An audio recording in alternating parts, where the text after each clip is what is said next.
Bienvenue à l'Île-en-Barrois, commune du département de la Meuse, située à une quinzaine de kilomètres au nord de Bar-le-Duc, chef-lieu du département.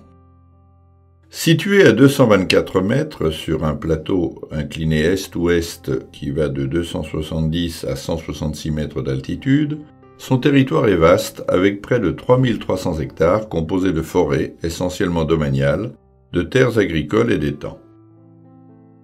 Elle est constituée d'un village et de 7 écarts, une particularité propre liée à son histoire, car autrefois terre d'abbaye.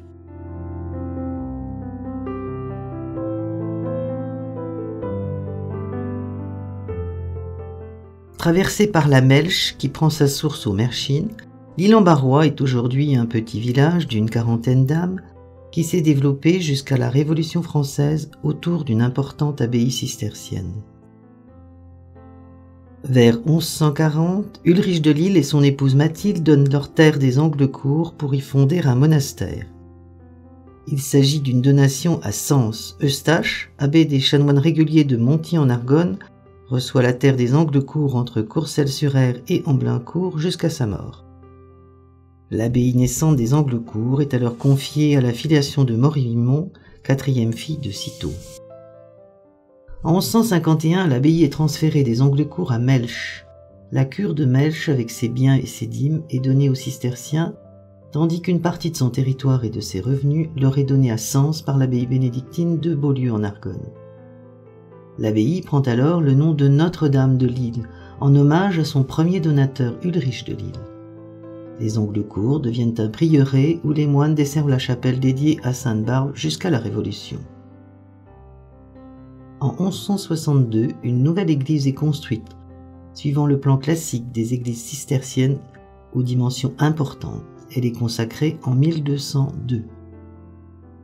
Écurie, étable, bergerie, atelier, tuileries, verreries et jardins sortent de terre au fil des ans.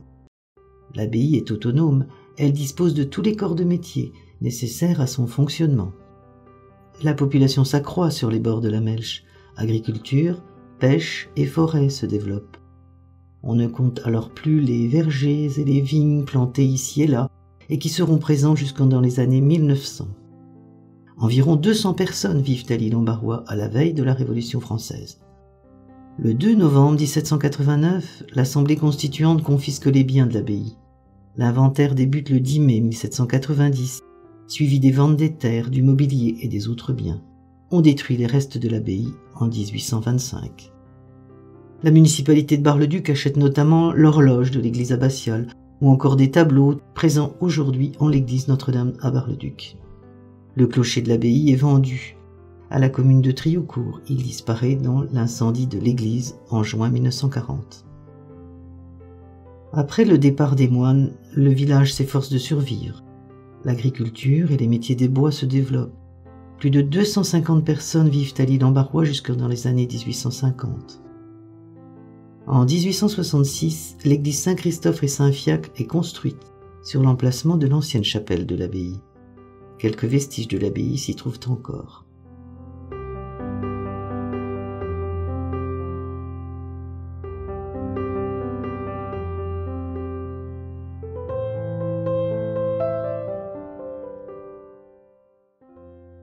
En 2017, nous avons présenté dans l'église de l'Île-en-Barrois une exposition au travers de panneaux, de photos, de documents et d'objets, l'histoire de l'abbaye cistercienne de l'Île-en-Barrois qui a été présente sur place pendant 600 ans à peu près.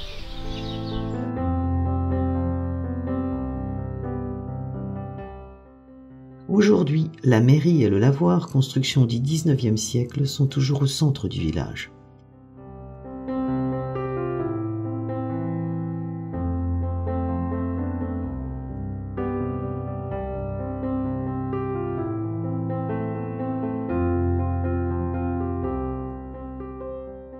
Moi j'y suis né à l'Île-en-Barrois, alors c'est sûr que c'est le côté campagne et tranquille du village. Et puis on est en pleine nature ici. Et nous avons notamment quelques gens qui font encore des jardins. Dans des zones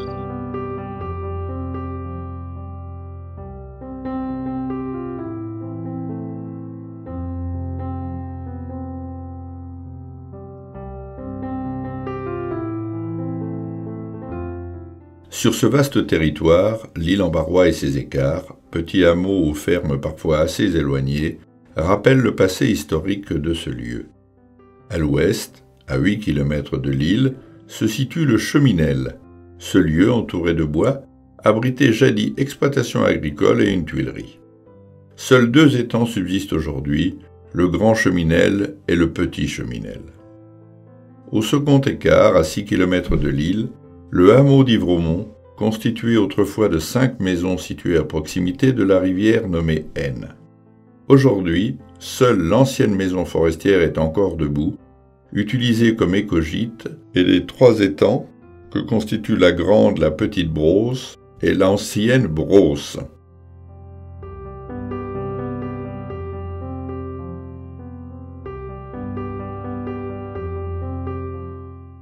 Toujours à l'ouest de la commune, à 5 km de l'île, on retrouve également le bois Japin, bois particulier d'environ 250 hectares. Dans les années 1520, une verrerie à bouteilles y était installée. Des fouilles archéologiques ont mis à jour des tessons de verre et des résidus de four. Le 4e écart, à 4 km à l'ouest de l'île en Barrois, est la Barbotte, située également sur l'Aisne et dissimulée dans la forêt. 3 ou 4 maisons y sont installées, avec un moulin et entretenues par des exploitants agricoles jusque dans les années 1900. Ancien haut lieu de pêche d'écrevisses rouges, aujourd'hui, la nature a repris ses droits. Fabrice Gabriel, donc je suis un Lillois qui est parti à Paris. Ça fait plus de 15 ans maintenant. D'abord pour les études, ensuite pour le travail. Et ensuite, ça m'a permis, la vie à Paris m'a permis de développer une seconde activité qui mêle en fait, qui me représente bien puisqu'il mêle mes origines meusiennes de l'île en Barrois et puis ma vie à Paris quand même depuis de nombreuses années. Parce que j'ai commencé à travailler avec des restaurants auxquels je fournissais des produits sauvages. Donc j'ai commencé par des champignons. Et au fur et à mesure, j'ai développé l'activité avec des baies, avec des plantes sauvages. Et aujourd'hui, j'ai une petite clientèle de restaurants, principalement à Paris, mais aussi ailleurs en France et dans le monde.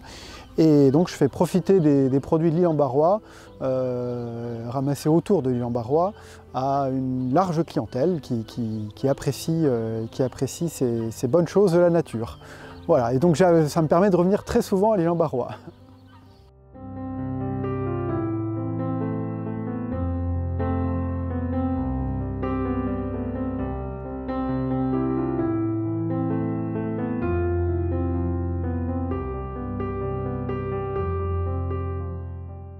Pris ses droits. Le 5e écart, à 3 km à l'ouest du village, est la Mermont, aussi située sur l'Aisne. Aujourd'hui, 2 fermes y sont toujours en activité.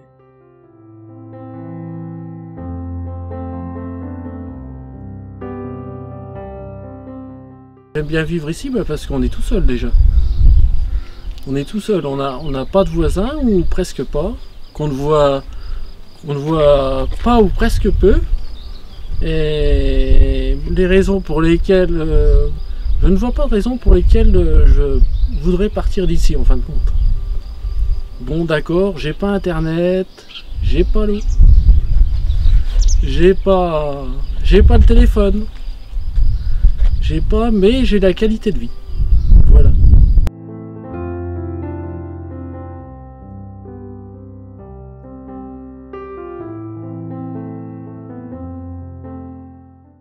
Au 6e écart, à 2 km de l'île, se dresse une maison de maître, proche de la source de la Melche qui ne tarit jamais, quelle que soit la sécheresse.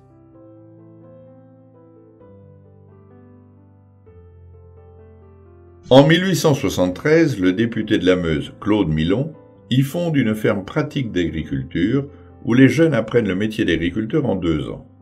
Cette école ferme ses portes en 1897, soit 10 ans après la mort de celui-ci. Aujourd'hui, seule une activité agricole continue à y être pratiquée. On retrouve également en contrebas du hameau la gare des Merchines qui appartenait à la compagnie meusienne des chemins de fer, reliant jadis Triaucourt à Bar-le-Duc grâce à une voie métrique. Jusque dans les années 1930, Les habitants de l'Île-en-Barrois voyaient ainsi les locomotives passer. De cette époque, il ne reste plus que le bâtiment de la gare et son entrepôt. Enfin, le 23 octobre 2008, un hélicoptère Sikorsky HH-3F de l'armée italienne, qui effectuait la liaison entre Rimini, Italie, et Florène en Belgique, s'est abîmé au sol avant d'exploser dans un champ. Les membres de l'équipage périssent dans l'accident. Il s'agit du crash d'hélicoptère le plus meurtrier en France depuis 1986. Une stèle au lieu-dit Le Bois-Paquet rappelle ce triste événement. Au 7e écart et seulement 1 km au nord de la commune en suivant la Melche, la ferme de Vaudoncourt se dresse, entourée de champs et de prairies. Aujourd'hui, la commune y compte sa dernière ferme laitière.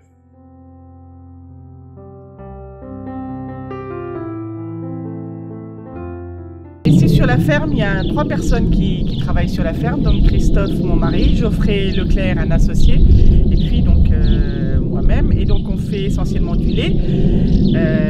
On a 150 animaux à peu près depuis la petite genisse jusqu'à la vache laitière sur 2 sites d'exploitation, donc ici puis à Vaubécourt. Et on fait aussi polyculture élevage, donc beaucoup d'herbes et puis des céréales, donc avoine, orge, blé, on fait un peu de maïs et on fait du colza aussi.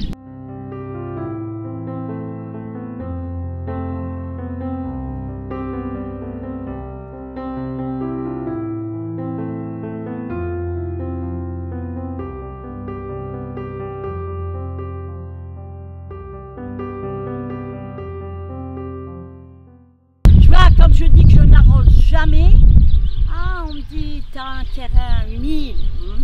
Et quand je dis que je fais au printemps, ah oui, mais c'est parce que ton jardin est sec. Vous n'arrosez jamais, Denise, moi je vous vois pourtant avec les... Ah non, je n'arrose jamais mon jardin. La couche. La couche. Je suis bien obligée d'arroser la couche. Voilà. La couche sous les carreaux. Et vous n'avez pas un tuyau qui va là-bas? Si. Si, quand même. Ah, il est parti là-bas. Ah, ben la couche, voilà. Mais le reste, c'est pas arrosé du tout? Ah, jamais, jamais. Alors, c'est que j'en pique, pardon.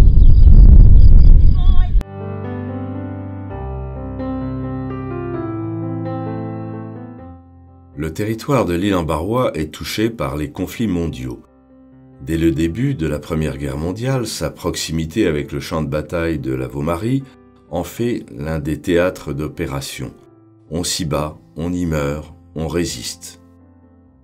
La chapelle des Merchines est en partie détruite, mais le village est préservé.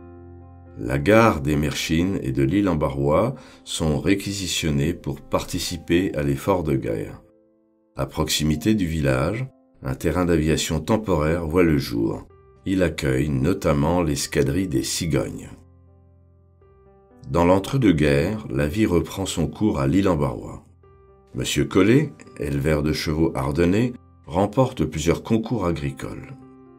En 1928, il présente ses animaux au concours de Paris devant le président de la République. La laiterie de Vaudoncourt produit le lait des gourmets. Au cours de la Seconde Guerre mondiale, certaines maisons sont réquisitionnées par les Allemands. Le 12 juin 1940, l'Île-en-Barrois est bombardée par l'aviation ennemie. 5 bombes sont larguées sur le village. La maison de Madame Émile Jacquemin explose. Madame Émile Jacquemin y perd la vie. Dans les années 50, le village compte moins de 120 habitants. L'école ferme ses portes au début des années 60. Aujourd'hui, sa forêt domaniale reste l'une des plus belles et des plus étendues du pays avec plus de 1800 hectares. Le hêtre et le chêne sont les 2 essences principales. Elle est classée par Natura 2000 et gérée par l'ONF. Outre le hêtre et le chêne, on y trouve entre autres le charme, l'érable, le bouleau, le merisier, le tilleul, l'aulne. Ces essences sont utilisées depuis des siècles comme bois d'œuvre pour la marine, l'habitat, l'ameublement, le chauffage, la papeterie. De nombreuses espèces animales, chevreuils, sangliers, cerfs, y vivent cachés. Au hasard d'un chemin, il n'est pas rare d'en rencontrer. Ne faites pas de bruit pour tenter d'en apercevoir.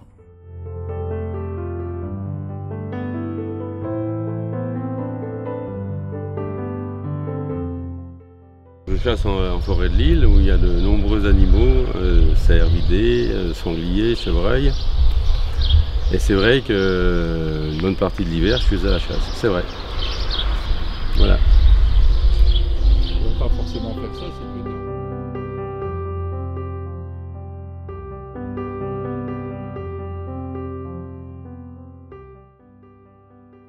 De nos jours, le village de l'Île-en-Barrois est toujours une terre d'exploitation agricole et forestière. J'ai 150 vaches limousines, j'ai des céréales et depuis peu une diversification qui sont les vergers de noix, noisettes et châtaigniers.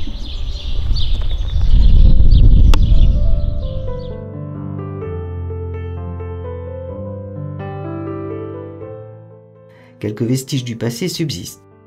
La commune est restée proche de la nature.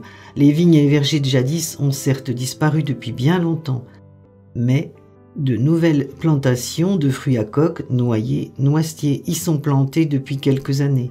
Certainement de nouvelles perspectives économiques.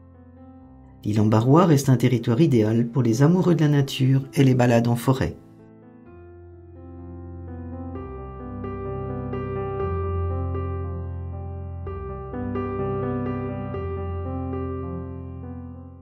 Ah, bien sûr, à l'Île-en-Barrois, nous n'avons ni plage ni remonte-pente. Mais nous avons une nature généreuse, sauvage, qui nous apporte surtout du calme et de la tranquillité. C'est une chose à laquelle nous sommes très attachés. Bien sûr, le caractère des habitants de l'île est un peu rude. Ce sont des Lorrains qui ne se livrent pas facilement, mais ça reste des gens qui sont fiers de leur liberté et de leur indépendance.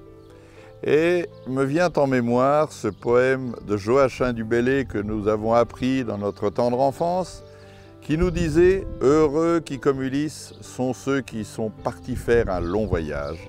Et ça se terminait par « Plutôt mon petit Liré que le mont Palatin ». Eh bien nous, notre petit Liré, c'est l'Île-en-Barrois. Et si vous pouviez nous rendre un grand service pour cet endroit que nous considérons comme certainement le plus bel endroit du monde, c'est de n'en parler à personne. Merci.